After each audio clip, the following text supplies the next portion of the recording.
Bem-vindas e bem-vindos. Se você mora no Brasil, bem-vinda e bem-vindo. Você conhece essa birosca que a gente vive.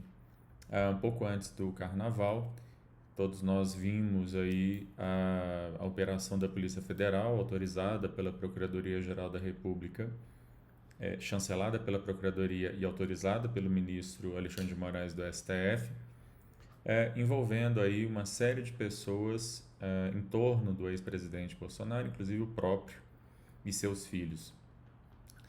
Desde então tem havido uma série de desdobramentos, inclusive já resultados da própria operação de documentos e mensagens, enfim, que foram confiscadas na própria avaliação. E aí é sobre isso que eu quero falar hoje. Ainda é uma coisa sem resolução, a gente não sabe ainda para onde é que isso vai dar, mas eu queria comentar um pouco sobre o que nós já sabemos e possíveis avaliações e possíveis consequências disso que está acontecendo. Virasca desse quadro que eu faço todas as semanas, falando de questões de direito. Esse conteúdo fica disponível no youtube.com/barra Alexandre Bahia, assim como o podcast Berosca News disponível em várias plataformas. Se você gostou desse conteúdo, curta, compartilhe, assine o canal, ative o sininho para ficar sabendo todas as vezes em que eu postar um novo conteúdo. Eu tenho feito normalmente pelo menos 2 conteúdos por semana. Agora, por causa do carnaval, a gente deu uma parada, mas estamos de volta. Bom, então é importante a gente entender que o que está se tratando aqui é de uma operação da Polícia Federal, a operação da Polícia Federal que se chama Tempus Veritatis, ou seja, Tempo da Verdade, e a acusação que pesa sobre o Bolsonaro e sobre uma série de ex-ministros, inclusive daquele que foi candidato a vice com ele na chapa da reeleição, é sobre a tentativa de abolição do Estado Democrático de Direito, sobre a tentativa de golpe de Estado. E, é claro, a gente vai discutir aqui um pouco tecnicamente a questão do tipo penal ou dos tipos penais previstos na Lei de Defesa do Estado Democrático de Direito, mostrar que existem algumas controvérsias, mas é por aí que a Polícia Federal está indo.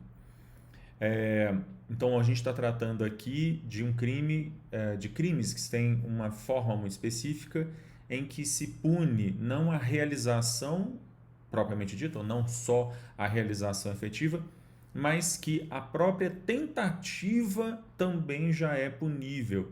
Então, o fato de não ter havido efetivamente um golpe de Estado não impede que haja responsabilização, já que a Lei de Defesa do Estado Democrático de Direito, e vale salientar, essa Lei de Defesa do Estado Democrático de Direito, que substitui a antiga Lei de Segurança Nacional, ela foi aprovada durante o próprio governo Bolsonaro. Essa lei, nos artigos 359L e 359M, ambos os verbos utilizados ali dizem respeito a tentar, a tentativa da abolição do Estado Democrático de Direito, a prática de atos em que se sai da mera cogitação, se sai da mera hipótese. Quem sabe seria legal se fizéssemos tal coisa, mas atos que efetivamente estão preparando um golpe de Estado, só isso já configuraria crime.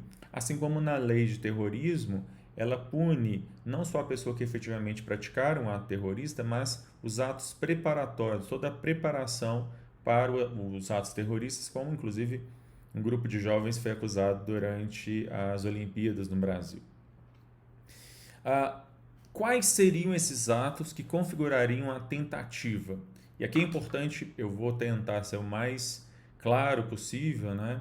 Haja vista que existem aí até algumas críticas à decisão do Alexandre de Moraes, à própria operação da Polícia Federal, dizendo que ele não teria efetivamente tentado, enfim. Em que a Polícia Federal, a Procuradoria-Geral da República e o STF estão se baseando para terem autorizado, né, a Polícia Federal para ter requerido e o Alexandre de Moraes para ter autorizado essa operação? Primeiro, a reunião que o Bolsonaro teve com seus ministros e principais assessores antes do primeiro turno das eleições do ano passado. Nessa reunião, houve uma série de coisas que foram faladas pelo Bolsonaro e por pessoas próximas a ele.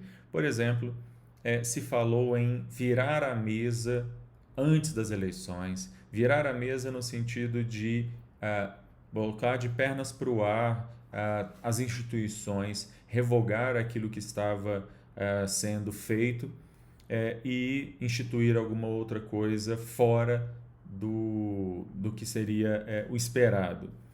O Bolsonaro aparece falando que os seus ministros deveriam atuar para divulgar incessantemente mensagens falando sobre pseudas fraudes em eleições. Além disso, um outro elemento é um decreto, uma minuta de decreto em que o presidente da República iria, de acordo com os termos desse decreto, anular as eleições, mandar prender o próprio ministro Alexandre de Moraes e eventualmente outros ministros, refazer as eleições agora sob a tutela dos militares. E esse decreto, que institui então um estado de sítio, garantia da lei e da ordem, etc., etc., ele, ele não só foi discutido por pessoas ligadas ao próprio Bolsonaro, mas existem dados da Polícia Federal que mostram que o próprio Bolsonaro não apenas imprimiu isso ao receber isso eletronicamente, mas ele também fez sugestões de mudança no próprio texto que fortalece a tese de que ele sabia do que estava sendo falado, que não é algo do qual ele estava alheio. Uma terceira coisa é que o seu ajudante de ordens, o Cid, o Mauro Cid, que agora, há pouco tempo atrás, fez uma delação que é uma das bases sobre as quais a investigação da Polícia Federal culminou em tudo isso que a gente viu, ele deu ordens aos manifestantes que à época estavam em frente aos quartéis sobre o que fazer, onde ir, e que aquelas ordens lá da justiça para desfazer os acampamentos não ia dar em nada, que aquilo lá ia ficar por isso mesmo. Bom, há outros elementos, há outras pessoas envolvidas, há ações de outras pessoas. O general Heleno é um personagem importante nessa história. Os militares mais ligados ao presidente que convocaram outros militares e aqueles militares de alta patente que se recusaram a participar dessa movimentação foram acusados de traidores e houve toda uma movimentação para que esses militares tivessem sua imagem achincalhada de traidores, alguma coisa assim. Mas enfim, como eu disse, existem pessoas da área do direito que vão argumentar que o que houve, no máximo, teria sido apenas uma mera cogitação e não efetivo planejamento.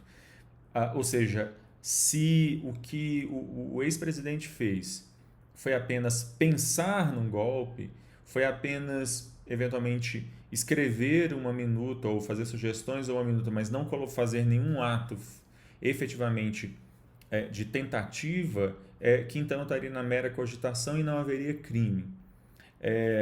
Essa é uma questão controversa.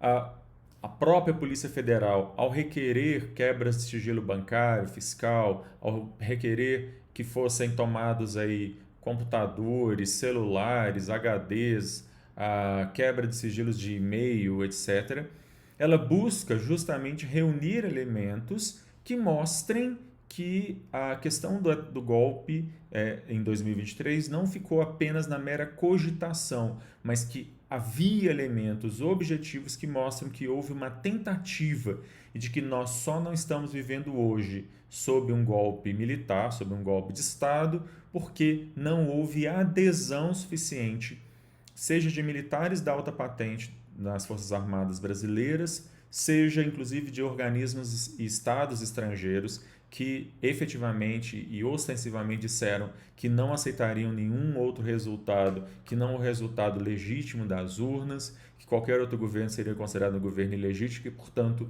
haveria rompimento das relações não só comerciais, mas também diplomáticas. Ou seja, um golpe, não houve muito mais, segundo o que a Polícia Federal está apurando, muito mais por incompetência daqueles que tentaram do que efetivamente porque ficou apenas na mera cogitação. Bom, é mais ou menos isso. Como eu disse, há opiniões em contrário, não são quaisquer opiniões, são opiniões abalizadas, não é algo tão simples assim. A gente vai continuar acompanhando esse caso e vamos ver como é que isso vai se desenrolar, que provas e novas provas têm surgido todos os dias. A Polícia Federal vai trazer para, ao final, ofertar ou não, ao final desse inquérito, ao Ministério Público indiciamento, pedidos de indiciamento, abertura de ações penais, enfim. Eu vou ficando por aqui. Se você gostou desse conteúdo, curta, compartilhe, comente. Qualquer momento eu volto falando de mais alguma questão maluca, absurda, estapafúrdia que acontece nessa birosca de país. Tchau.